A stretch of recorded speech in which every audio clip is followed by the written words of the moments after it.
হাসান, জনাব নাদিম হাসান। তোমার আমার পরিষদ, তোমার উন্নয়ন পরিষদ। সংগ্রামী সাথী ও বন্ধুগণ, আসসালামু আলাইকুম। বলবীর বল উন্নতম মশির, শির নেহারিয়া মারিনত শির, ওই শিখর হিমাদ্রি। বলবীর বল মহাবিশ্বের মহাকাশ ছাড়ি, চন্দ্র সূর্য গ্রহ তারা ছাড়ি, ফলক তলক গলক ভেদিয়া খোদার আসন আরশ ছাড়িয়া উঠিয়াছি আমি চির বিস্ময় এই বিশ্ববিধাত্রী। মমলতে জলে ভগবান, জলে রাজ রাজটিকা দীপ্ত জয়শ্রী।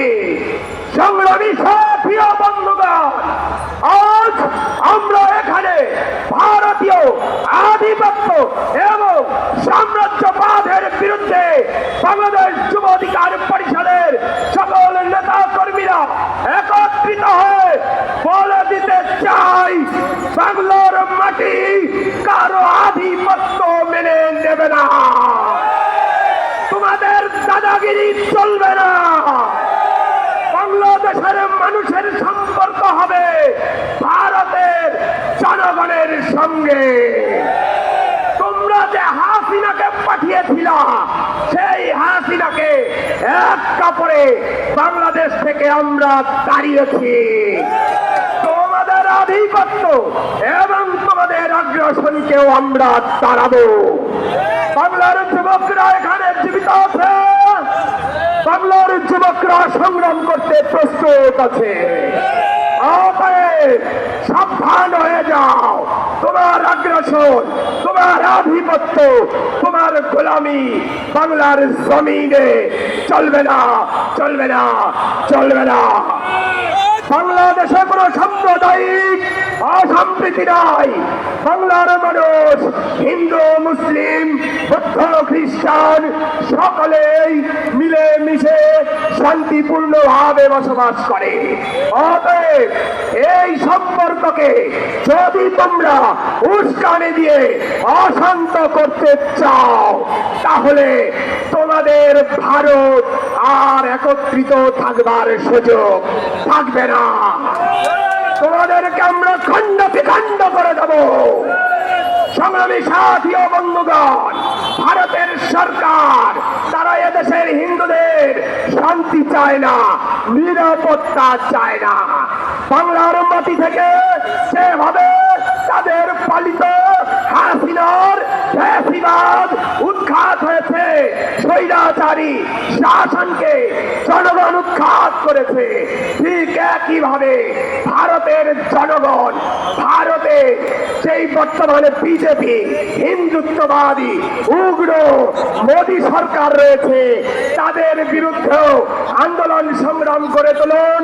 মোদীর হিন্দুত্ববাদী ফ্যাসিবাদকে উৎখাত করুন। বাংলার জনগণ আপনাদের সেই গণতান্ত্রিক আন্দোলনের সঙ্গে একাত্মতা ঘোষণা করবে। সংগ্রামী সাথী ও বন্ধুগণ, আমরা বর্তমানে বাংলাদেশে দেখছি সীমান্তে লাশ পড়ছে। আমাদের বিজেপিরা কি করছে? আমাদের এটি বড় প্রশ্ন। আমরা দেখতে পাই আওয়ামী লীগের বিভিন্ন সংগঠনের নেতা কর্মীদেরকে খণ্ড খণ্ড মিছিল করতে। বাংলাদেশের গোয়েন্দা সংস্থা কোনো কাজ কি করে না? বাংলার পুলিশ, বাংলার সেনাবাহিনী, বাংলার বিজেপি তারা কোথায়? জনগণের বুকে গুলি চালাইতে যদি পুলিশকে মাঠানো নামানো যায়, বিজেপিকে মাঠানো নামানো যায়, ওই স্বৈরাচারী পতিত ফ্যাসিস্ট সরকার উগ্র হিন্দুত্ববাদের গোলাম আওয়ামী লীগের নেতা কর্মীদেরকে কেন ধরা যাচ্ছে না? অতএব আপনাদেরকে জবাব দিতে হবে। আমরা দেখতে পাচ্ছি আপনারা আওয়ামী লীগের নেতা কর্মীদেরকে ধরার জায়গায় আপনারা মুসলিমেও কিছু গজিয়াদা ছাত্র সংগঠন, কিছু নাগরিক সংগঠনকে কোনো প্রশ্রয় দিচ্ছেন। তারা এখনো রাজনৈতিক দল হয়ে উঠতে পারে নাই, কিন্তু 300 আসনে প্রার্থী দেবে ঘোষণা দিচ্ছে। 2 দিন আগেও ছিল ছাত্র নেতা, আজকে যখন তারা জেলায় যায় তাদের 60 থেকে 100টা শুধুমাত্র তরুণী তৈরি হয়। এই তরুণের টাকা কোত্থেকে আসে? তারা এখনো পর্যন্ত রাজনৈতিক দল হতে পারে নাই, 300 আসনে প্রার্থী দেবে এইরকম ঘোষণা তারা কিভাবে নেয়? বৈষম্য বিরোধী ছাত্র আন্দোলন যখন সংগঠন করা হয় তখন বলা হয়েছিল ছাত্র নেতাদেরকে যে তোমরা তোমাদের রাজনৈতিক প্ল্যাটফর্ম থেকে অরাজনৈতিক হয়ে এই প্ল্যাটফর্মে আসো। আর আজকে আমরা দেখছি সেই প্ল্যাটফর্মের আশেপাশে কিছু সংগঠন তৈরি হচ্ছে এবং তারা রাজনীতির ঘোষণা দিচ্ছে। অতএব সরকারি অর্থে, রাষ্ট্রের অর্থে, সরকারি পৃষ্ঠপোষকতায় হাসিনা 4টা থেকে 5টা দলকে নিবন্ধন দিয়েও রাজনীতির মাঠে টিকতে পারে নাই। অতএব এখন যদি কেউ কিংস পার্টি হয়ে বাংলার মানুষকে বিভ্রান্ত করতে চায়, বাংলার মানুষ মেনে নেবে না। আপনারা মেনে নেবেন? আপনারা মেনে নেবেন? সংগ্রামী সাথী ও বন্ধুগণ, আমাদেরকে সচেষ্ট থাকতে হবে। যুব নেতা কর্মীদেরকে সচেষ্ট থাকতে হবে, সজাগ থাকতে হবে।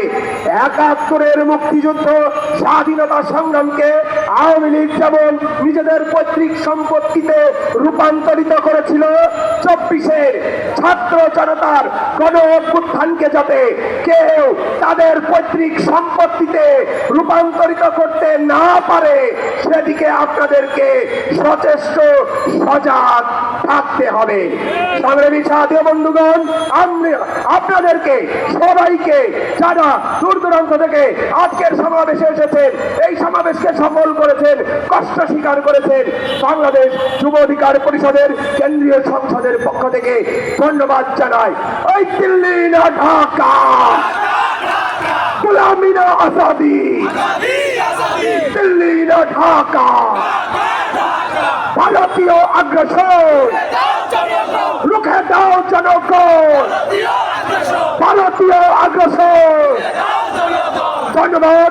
তারুণ্যের অঙ্গীকার, দেশ হবে জনতার।